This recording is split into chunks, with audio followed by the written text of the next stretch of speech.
Selamat pagi bagi kita semua warga jemaat GKPA dan simpatisan dimanapun berada. Kita jumpa kembali pada hari 82 2022. Sebelum kita mulai karya kita dan aktivitas kita hari ini, marilah kita mohon hikmat dan bimbingan Tuhan. Kita berdoa. Damai sejahtera Allah yang melampaui segala akal, itulah kiranya yang memelihara hati dan pikiranmu dalam Kristus Yesus Tuhan kita. Amin. Firman Tuhan yang akan kita renungkan pada hari ini tertulis dalam kitab Zakaria pasal 8 ayat 8. Zakaria pasal 8 ayat 8. Demikian firman Tuhan. Dan aku akan membawa mereka pulang supaya mereka diam di tengah-tengah Yerusalem. Maka mereka akan menjadi umatku dan aku akan menjadi Allah mereka dalam kesetiaan dan kebenaran. And I will bring them to the settle within Jerusalem. They will be my people and I will be their God in truth and righteousness.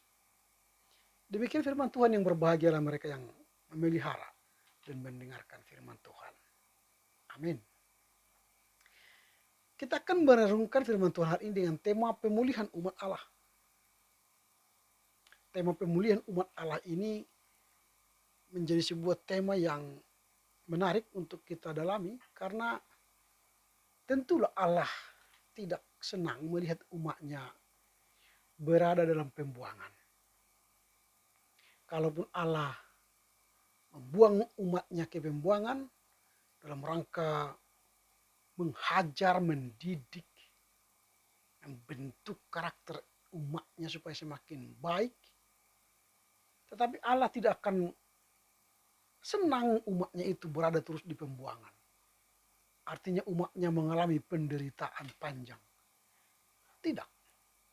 Allah punya keinginan untuk memulihkan, mengembalikan umatnya itu kembali ke daerah asalnya, kembali ke Yerusalem.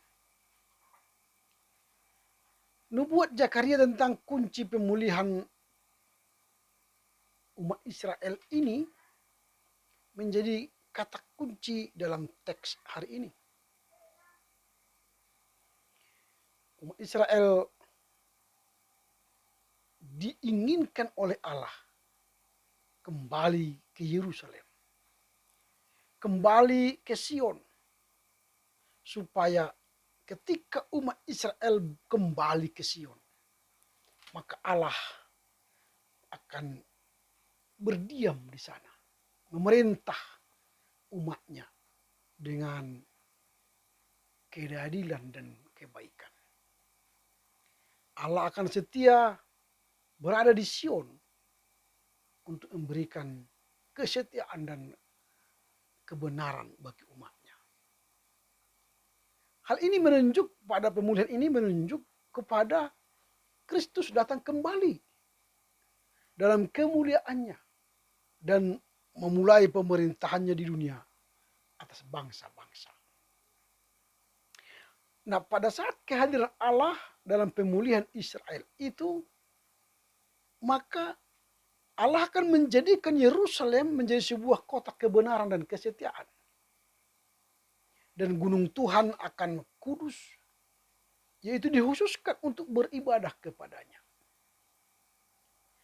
Nah, nas hari ini memberikan 10 berkat yang akan menyertai pemerintahan di bumi itu. Masing-masing diawal dengan frase, beginilah firman Tuhan semesta alam. Sehingga damai sejahtera, kemakmuran, dan kebahagiaan terjadi di Yerusalem mendatang itu. Nanti kalau kita baca ayat 4 dan ayat ke-5 dari teks hari ini, maka kita akan melihat bagaimana Allah menjanjikan ada damai sejahtera, ada kemakmuran dan kebahagiaan di Yerusalem ketika mereka dipulihkan kembali ke Yerusalem. Nah, kembalinya umat Israel dari pembuangan Babel dari timur menjadi gambaran pemulihan di masa depan dari segala penjuru dunia, dari timur, dari barat, yaitu dari seluruh dunia. Nanti kalau kita baca Yesaya 43, 5 sampai 6, ini sudah dinubuatkan bahwa seluruh umat Allah yang berada, yang terserak di seluruh dunia, di diaspora akan berkumpul di Yerusalem. Dulu memang ini dikenal dengan Zionisme, di mana umat Israel yang terserak berkumpul kembali di Yerusalem. Di Yerusalem itu Allah akan sungguh-sungguh menjadi Allah bagi umatnya. Dan mereka akan menjadi umatnya. Dan mereka akan menjadikan Allah sebagai Tuhannya. Dan mereka akan menerima kebenaran itu melalui Yesus Kristus. Nah, orang-orang yang kembali bukan hanya kaum buangan yang ada di bawah pembuangan Babel. Tetapi semua orang Yahudi di perantauan, setelah mereka kembali, maka perjanjian akan dibarui. Nanti kalau kita baca teks Yeremia 31 ayat 31. Nah, dari teks hari ini kita lihat bahwa keinginan Allah untuk memulihkan umat Israel merupakan perbuatan yang serius. Walaupun umat Israel tidak menanggapi dengan antusias. Dan bahkan sering menyeleweng dan tidak tahan uji. Keseriusan Allah dinyatakan dalam ayat 8. Ayat 2 pada pasal 8 ini. Firman-Nya berkata, aku berusaha untuk Sion dengan kegiatan yang besar. Aku berusaha dengan Sion dengan kekuatan yang besar. Artinya Allah telah berusaha untuk Sion dengan kekuatan yang besar. Untuk mengembalikan, memulihkan umat Israel dari pembuangan atau dari seluruh penjuru dunia kembali ke Israel. Nah, 2 kali Tuhan menyatakan kasih-Nya yang tak berkesudahan dan perhatiannya bagi Israel. Nanti kita baca pasal 1, nanti kita juga lihat pada pasal 8 ini. Nah, Allah pasti murka terhadap orang-orang yang mengusik umat Allah. Artinya Allah marah, memiliki murka yang besar. Jika ada orang yang mengusik umat Allah untuk kembali dipulihkan dan kembali ke Yerusalem. Allah begitu bertekad untuk kembali ke Yerusalem dengan berkat pada masa yang akan datang. Sehingga dia berbicara tentang hal itu seolah-olah telah terlaksana. Jadi nubuat Zakaria ini seolah-olah sudah terlaksana bahwa umat Israel sudah berada di Sion. Dan ketika berada di Sion, Allah akan memerintah dengan kesetiaan dan kebenaran. Tetapi kendati mereka masih berada di pembuangan, tetapi Allah bertindak untuk memulihkan mereka. Artinya Allah sendiri yang berkenan berdiam di tengah-tengah kota tersebut, di kota Yerusalem itu. Nah, kalau kita baca nanti dalam Zakaria 8 ayat 3 disebutkan bahwa kedamaian, keamanan Yerusalem terwujud. Dan ketika Israel berhubungan dengan Tuhan sebagaimana mestinya dalam hal-hal rohani, berkat-berkat duniawi selalu mengikuti. Artinya di Yerusalem yang dipulihkan itu, ketika umat Israel itu memiliki hubungan yang intim dengan Tuhan secara rohani, maka Tuhan akan memberikan berkat-berkat jasmani. Itu dalam pemulihan. Nah, dari tempat terbitnya matahari sampai terbenamnya, orang-orang Yahudi yang terserak dikumpulkan kembali. Nubuat bahwa Israel harus berada di tanah perjanjian pada saat nubuat digenapi, barulah orang-orang Israel sadar akan maksud utama Allah bagi mereka. Pemulihan negeri itu merupakan prasyarat pokok menurut kesaksian kitab-kitab nubuat. Kembalinya orang Israel ini tidak akan terjadi dari segenap penjuru jika mereka tidak mau dipulihkan. Tetapi kembalinya orang-orang Israel akan terjadi dari seluruh penjuru bumi jika mereka mau melakukannya. Tuhan bukan saja menjanjikan pemulihan bagi Israel. Dia juga menjanjikan kehidupan sejahtera dan penuh damai kepada Israel. Tuhan berjanji akan membuat mereka makin kokoh, penuh dengan keceriaan dan sukacita. Jauh dari malapetaka dan bahaya, bahkan dari musuh bangsa-bangsa di sekitar mereka. Atau bangsa-bangsa yang ingin merebut kembali mereka. Tetapi Allah akan menghalau musuh-musuh itu dan mereka kembali ke Yerusalem. Tetapi segala janji Tuhan ini bersyarat.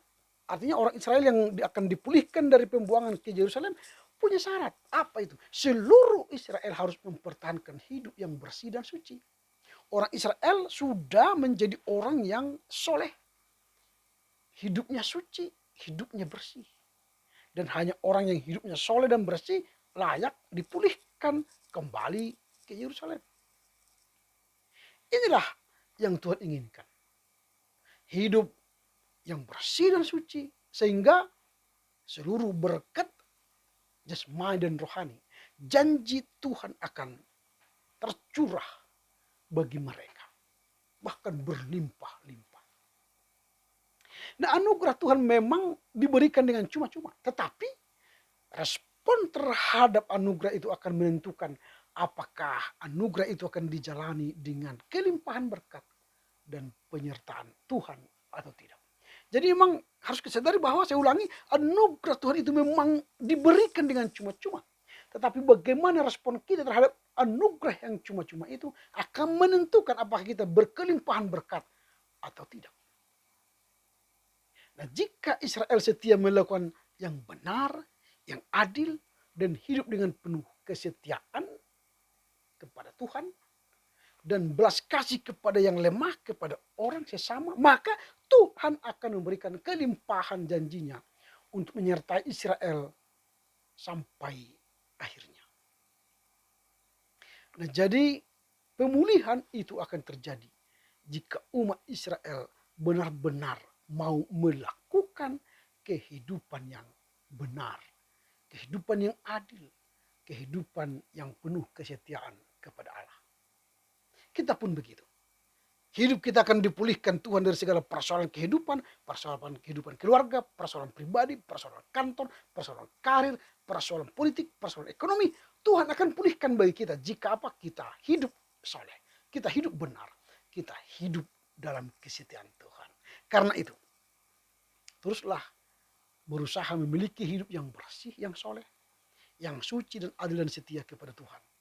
Maka janji Tuhan akan memulihkan engkau, memulihkan kita, dan memberkati kita sepanjang masa.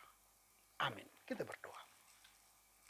Kami bersyukur Bapa, firman hari ini mengajar kami, Tuhan memulihkan kami. Dengan persyaratan jika kami hidup benar, adil dan setia kepadamu.